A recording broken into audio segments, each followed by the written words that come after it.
Hi, and welcome to my family kitchen. My name is Jennifer Perini Nevins. I'm a second-generation Italian-American, and I've been cooking for my family and friends for years. Today we're going to make homemade ricotta. This is a very simple recipe with just a few ingredients, so let's get started.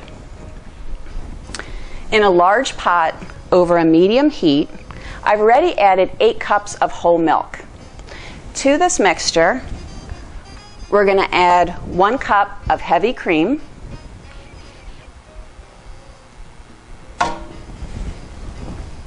and we're going to add 1 teaspoon of salt.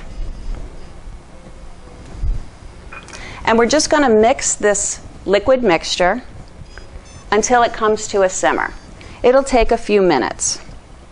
Okay, so now you can see the mixture is simmering, and we're going to add the juice of 1 lemon, and we're going to add 2 tablespoons of distilled white vinegar. Okay. The lemon juice and the white vinegar actually act as an acid that will curdle the cream inside the ricotta mixture. And the curdled cream is actually your homemade ricotta. And you can see almost immediately the curds starting to form in this mixture. If you look at the top, you can see it. So what we're going to do is we're going to bring this back up to a simmer.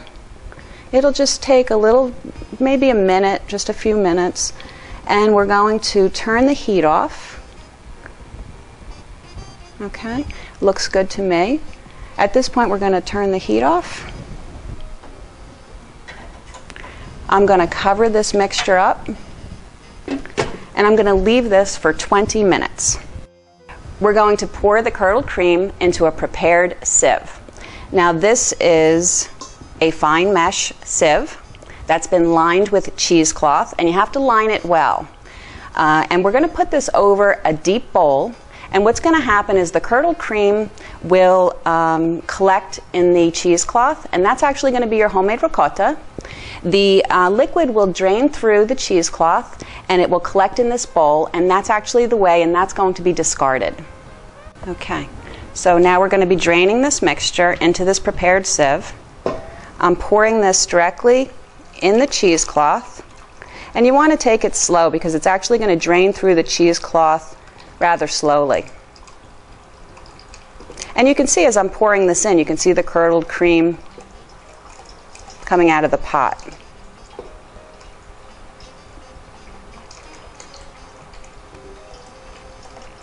The key is to make sure that the bowl is deep enough to collect the liquid without hitting the bottom of the fine mesh sieve, because ultimately you want the ricotta to fully drain, or else you're going to have a loose ricotta, and that's not what you're looking for.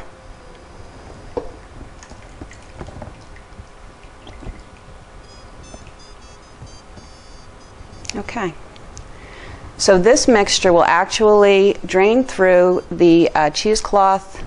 I'm going to say it'll probably take about 15 minutes to fully drain, and you can help this along by stirring it with a wooden spoon and moving it.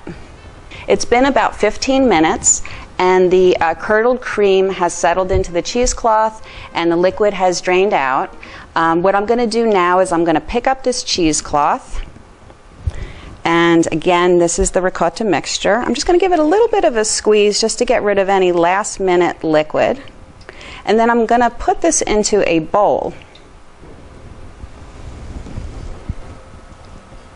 It's not the prettiest, but you're going to be able to see the ricotta mixture as it comes out. And this is very warm and absolutely delicious. This back in here, and I do want to show you, so this is the warm ricotta mixture, and the best way to serve this ricotta is directly on crostini.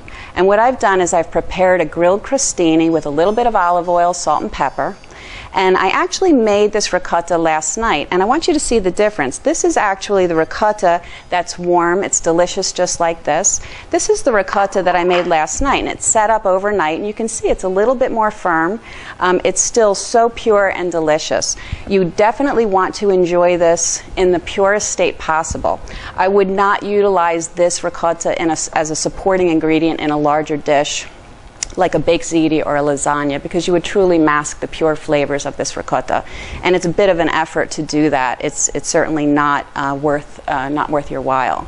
So I would actually just spread this warm ricotta on this crostini, and I would top it with a beautiful grated ground black pepper.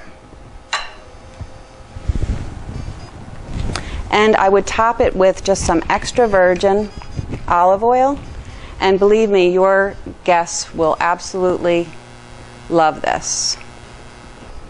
What I like to serve this with is a dry white wine like a Sauvignon Blanc or a Chardonnay.